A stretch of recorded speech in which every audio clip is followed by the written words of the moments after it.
ছোট্ট ছেলে মেয়েদেরকে ননির পুতুল করে গড়ে তুলবেন না, খবরদার। ওদেরকে কষ্ট সহিষ্ণু করে গড়ে তুলবেন। আপনি থাকতেই কষ্ট করা শিখান, তার জীবনটা স্মুথ হবে, তার ক্যারিয়ারটা ব্রাইট হবে, তার ভবিষ্যৎটা সুন্দর হবে। ছেলেমেয়েরা কিছু চাইলেই সাথে সাথে দিবেন। অনেক বাবা মা আছে এত আদর করে, এত বেশি আহ্লাদ করে, যা চায় তাই দেয়, পরে হিতে বিপরীত হয়, ঠিক কিনা? ছেলে মেয়েকে অভাব শেখান, ছেলে মেয়েকে কষ্ট শেখান, ওদেরকে সংগ্রাম শেখান, প্রতিকূল পরিবেশে কি করে টিকে থাকতে হয় এটার সবক শেখান। সেদিন লোকমান তাই করলেন, ছেলের সবর শিখাইলেন যে বাবা ধৈর্য ধারণ করো, আতঙ্কিত হবা না।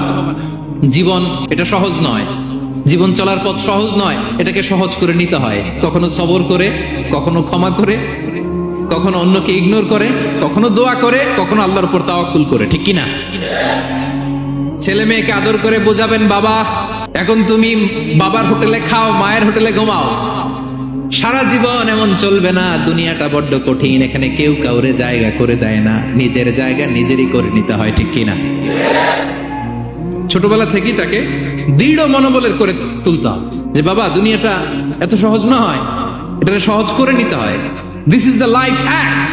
এই লাইফ হ্যাক গুলো আপনি শেখাবেন, লাইফ লেসন গুলো শেখাবেন। ধৈর্য ধরো, সৎ কাজের আদেশ দাও, মন্দ কাজের নিষেধ করো। এগুলো করতে গেলে একটু বাধা বিপত্তি আসবে, কিন্তু শেষ হাসিটা তুমিই হাসবে, ঠিক কিনা? বিজয় তোমারই হবে। কি বলেন? সময়ই কথা বলে, সময়ই কথা বলে। বিপদে ধৈর্য ধরো। বিশ্বনবী আল্লাহ বললেন ওয়াসবির আলা মা ইয়াকুলুনা ওয়াহজুরহুম হাজরান জামিলা। নবী হে, বিপদে ধৈর্য হারা হবেন না। ভালো সময় সামনে আসছে, মক্কায় আপনারে কষ্ট দেয়, গণক বলে, জাদুকর বলে, পাগল বলে, মদিনাতে বিজয় আপনারই হবে, ঠিক কিনা? ছেলে মেয়ে যেন আশাবাদী হয়ে গড়ে ওঠে, হোপফুল, আতঙ্কিত যেন না হয়। কষ্ট শিখান, ধৈর্য শিখান। আচ্ছা গেল। এরপর তিনি বললেন ওয়ালা তুসাইর খাদ্দাকা লিন্নাস। ও আমার কলিজার টুকরা সন্তান, ওয়ালা তুসাইর খাদ্দাকা লিন্নাস। অহংকার করে মানুষ থেকে মুখ ফিরিয়ে নিও না। ছেলেরে এবার সোশ্যাল বানানোর চেষ্টা করতেছেন, হ্যাঁ? ওয়ালা তুসাইর খাদ্দাকা লিন্নাস। দেখেন একটার পর একটা, প্রথমে স্রষ্টারে চিনাইলেন, তাই না? এরপরে স্রষ্টার ক্ষমতা সম্পর্কে শিখাইলেন, এরপরে আধ্যাত্মিকতা শিখাইলেন, এরপরে ইবাদত কি সেটা জানালেন, এরপরে তিনি সোশ্যাল এঙ্গেজমেন্ট কিভাবে করবেন, সোশ্যাল রিফর্ম কিভাবে করবেন শিখালেন। এবার মানুষের সাথে কিভাবে মিশতে হয় সেটা শিখাচ্ছেন। মানে পিপল ওরিয়েন্টেড হও। ওয়ালা তুসাইর খাদ্দাকা লিন্নাস। অহংকার করে মানুষের থেকে মুখ ফিরিয়ে নিও না, মুখ ছিটকাবে না। মানুষকে সম্মান করো, মানুষের সাথে মেশো, বি পিপল ওরিয়েন্টেড। আমাদের অনেক ছেলে মেয়েরা মানুষের সাথে মিশতে পারে না। দোষকার বাবা মায়ের, শেখায় না। একটা সময় আমাদের মনে আছে, ছোটবেলায় মেহমান আসলে আমরা এত খুশি হইতাম, কি বলেন? মেহমানের কাছে যাইতাম, সূরা শোনাইতাম, কবিতা শোনাতাম, এটা খেলতাম, ওইটা করতাম, যাওয়ার সময় আমাদেরকে টাকা দিয়ে যেত, হায় রে খুশি। এখন দেখবেন টেনে হিসেবে মেহমানের সামনে আনা যায় না। এরকম আছে না নাই? অনেক ফ্যামিলিতে এরকম আছে যে তারা সারাদিন ডিভাইস নিয়ে, এই ডিভাইস আসক্তি এত মারাত্মক পর্যায়ে পৌঁছেছে যে তারা মানুষের সাথে মিশতে পারে না। এই পাবলিক ওরিয়েন্টেশনটা অনেকের নাই, পিপল ওরিয়েন্টেশন নাই।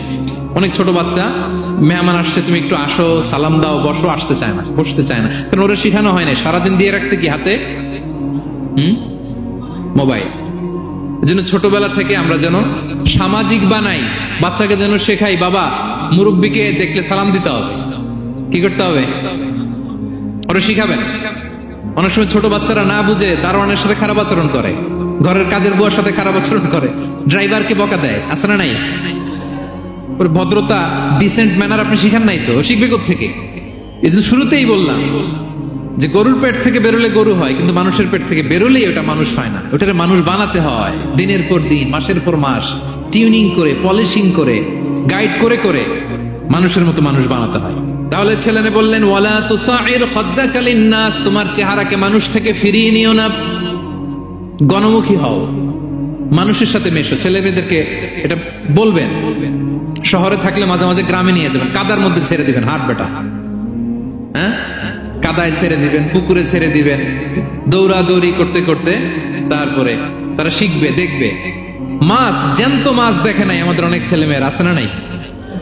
ওরা ভাবে মাছ বোধহয় ওই ইয়ের মধ্যেই পাওয়া যায়, শপিং মলেই পাওয়া যায়, ফ্রিজের মধ্যে থাকে, এরপরে এটা খাইতে হয়। জ্যান্ত মাছ দেখলে দেখবেন ভয় পেয়ে গেছে, কারণ শেকড়ের সাথে এদের কোনো সম্পর্ক নাই। এরা যেন গণমুখী হয়, শেকড়ের সাথে যেন এদের সম্পর্ক থাকে। হ্যাঁ, এটাই দেখেন, এই উপদেশটা কয় হাজার বছর আগের। মনে হচ্ছে যেন আজকের পরিস্থিতি দেখে দেখে লোকমান ইসলাম ছেলেকে অ্যাডভাইস করতেছেন। সুবহানাল্লাহ বলবেন না?